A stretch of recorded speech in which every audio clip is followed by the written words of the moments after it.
और इस पर चर्चा करने के लिए इस वक्त हमारे साथ दो बेहद खास मेहमान जुड़ चुके हैं। सबसे पहले मेहमानों का तारुफ मैं आप लोगों से करवा देती हूँ। हरिमोहन कौशिक जी हमारे साथ विदेश मामलों के जानकार जुड़ चुके हैं और शोएब चौधरी जी वरिष्ठ पत्रकार हैं बांग्लादेश से। आपका भी बहुत स्वागत है सर न्यूज इंडिया पर। सर सबसे पहले शोएब जी मैं आपके पास आ रही हूँ। शोएब सर ये पुनर्जन्म हम माने बांग्लादेश के लिए या फिर एक नई रणनीति है? जब जिया खालिद के बेटे वापस आ जाते हैं उसके बाद से कहा जा रहा है कि ये सिर्फ वापस ही ऐसे नहीं, आप देखिए ये आने वाले समय में नए चेहरे के तौर पर, प्रधानमंत्री के तौर पर सबसे प्रमुख दावेदार माने जा रहे हैं। सच्चाई है क्या? बहुत बहुत धन्यवाद सुरभि जी। देखिए, तारक रहमान की वापस आना और वो एयरपोर्ट से जब गए हैं हम्म। जहां उनको रिसेप्शन दे रहा है संबर्धना, उसको बुलेट प्रूफ बस में जाना पड़ा। सो इसमें क्या वार्ता आता है कि इनके लिए बांग्लादेश में अभी एक पॉलिटिकल लीडर के होते हुए भी उनके लिए मूवमेंट मुसीबत है। बांग्लादेश की राजनीति में ऐसा कभी नहीं थे कि कोई पॉलिटिकल लीडर को बुलेट प्रूफ बस में चलना पड़ता है। हम्म। दूसरी बात है कि इस साल की 13 जून जब यूनुस यूके गए थे तारिक रहमान से 2 घंटे की सीक्रेट मीटिंग की, और आज एयरपोर्ट में उतरते ही तारिक रहमान पहला फोन यूनुस को ही किया, जी। धन्यवाद दिया। तो इसमें 2-3 मैसेज आते हैं। अगर तारिक रहमान सर झुकाते यूनुस के सामने जैसे 13 जून झुकाया था, और यूनुस तो पूरी की पूरी कोशिश करेगा तारिक रहमान उसके पास सर झुकाए, तब तारिक रहमान का राजनीति भी खत्म, उसके पार्टी की प्रोस्पेक्ट भी खत्म, सब कुछ खत्म। हम्म।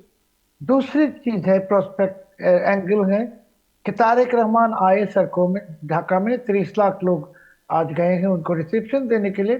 ये जमात इस्लामी और कट्टरपंथी के लिए खराब खबर है, जी। क्योंकि कल तक कल तक भी जमात इस्लामी और कट्टरपंथी इनडायरेक्टली पावर में थे कि यूनुस खुद तो ये कट्टरपंथी के नेता है, हम्म। ओसामा बिन लादेन जैसे यूनुस बिन लादेन है। तीसरी जो है, कल रात देखते हैं आप, जब भी तारिक रहमान एयरक्राफ्ट में यात्रा शुरू की, यूनुस के एक टॉप एट खुदा बख्श चौधरी और रिजाइन कर दी। ये खुदा बख्श कौन है? पुलिस को कंट्रोल करता था और जिहादियों को मदद देता था। हम्म। वो कल रात को जल्दी जल्दी रिजाइन कर दी। अभी होता है कि अगर तारिक रहमान नेता की तरह बिहेव करेंगे जी। तो वो डिमांड उठाएगा कि अवामी लीग के ऊपर बैन उठाओ, अवामी लीग को भी चुनाव में लाओ, क्योंकि चुनाव अगर अवामी लीग के सिवा होगा उसमें कोई इंटरनेशनल सपोर्ट मिलेगा नहीं। यूनुस की जो मंशा है कि अवामी लीग और बीएनपी दोनों को माइनस करना बांग्लादेश की राजनीति से, हम्म। तो एक तो नाकाम हो गई, तारिक रहमान वापस आ गई। अभी दूसरी भी नाकाम होना जरूरी है हमारे देश की गणतंत्र के लिए। हम्म। मगर मैंने जैसे कहता हूँ, यूनुस बहुत ही एक चालू आदमी है, शैतान भी है। सो ये अगर बहुत कोशिश करेगा तारिक रहमान की उसके सामने झुकाने के लिए, अगर तारिक रहमान झुक गई, बीएनपी खत्म, जी। उसके पॉलिटिक्स भी खत्म। अगर नहीं झुका, वो आवाज उठाता है अवामी लीग के ऊपर से बैन उठाओ, हम्म। तब तारिक रहमान बन जाएगा रियल लीडर। आने वाले एक हफ्ते में इसके फैसला होगा। और 1 मिनट में एक और बात कि ठीक है। तारिक रहमान जब आने की यार फाइनल डिसीजन लेनी, तो ढाका में आईएसआई का जो ढाका सेल है, ये ढाका सेल ने लेकिन सर जशीमुद्दीन पहले की रहमान, गलतियों को कैसे माफ किया जा सकता है? भ्रष्टाचार के भी आरोप लगे, साथ ही साथ बहुत सारे और भी मामले रहे थे, तो सर उन मुझको चीजों को जनता कैसे भुला पाएगी? ना मुझको कहने दीजिए। जी। तो जब वो आने के इंतजार में थे, तो ढाका में आईएसआई के ढाका सेल वो एक मीटिंग किया, और उस मीटिंग में कौन कौन थे? जशीमुद्दीन रहमान थे, आंसर अल इस्लाम के अलकायदा, उसमें लश्कर तैयबा के लोग भी थे। हम्म। तारिक रहमान ने पीछे जो काम किया, भारत को आतंकवादियों को हथियार देने की कोशिश की, 10 ट्रक हथियार भेजने में मुकदमा में उसको सजा हुआ था, शेख हसीना को ग्रेनेड मार के खून की हत्या करने की कोशिश की। मगर क्या हो गया, अभी बांग्लादेश की राजनीति ऐसी एक प्रॉब्लम मुसीबत में घिर गई हम्म। कि शायद शेख हसीना भी उसको पीछे की जो हम्म। पाप के लिए माफ करेंगे। मगर आप देखेंगे जो रिस्क है तारिक रहमान के लिए, कि बांग्लादेश में पाकिस्तानी आईएसआई खेल रहा है, और पाकिस्तानी आईएसआई जैसे बेनजीर बच्चों को एलिमिनेट किया था, खत्म किया था।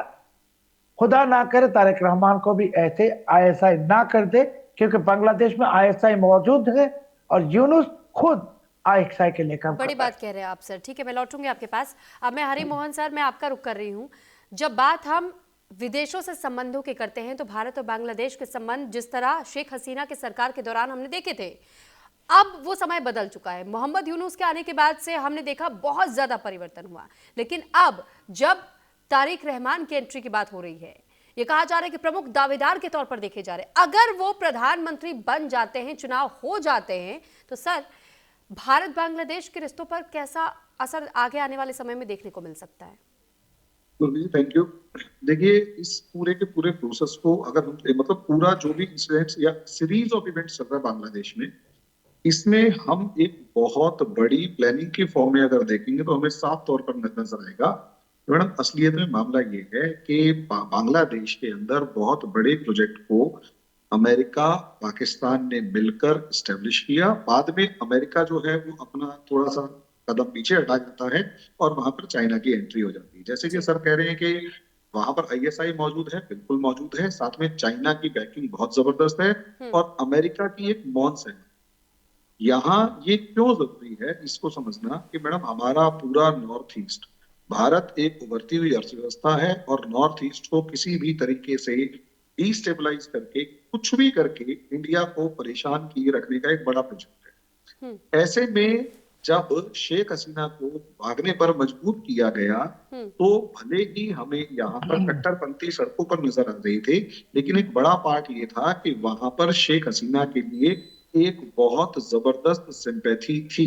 जी। अगर उस टाइम पर इलेक्शन होते या उसे 6 महीने बाद भी इलेक्शन होते तो पॉसिबिलिटी ये थी कि शेख हसीना को एक तरीके की सिंपैथी वोट मिलता और कहीं ना कहीं दोबारा उनकी पार्टी पावर में आती। तो वहां पर एक वैक्यूम क्रिएट करना जरूरी था। बिल्कुल। उस वैक्यूम को क्रिएट करने के लिए उस वैक्यूम क्रिएट करके उसमें बिठाया गया यूनुस और एक ड्रामा भी क्रिएट किया गया कि खालिदा जिया जो है उन्हें भी इलाज के लिए बांग्लादेश छोड़ना पड़ा।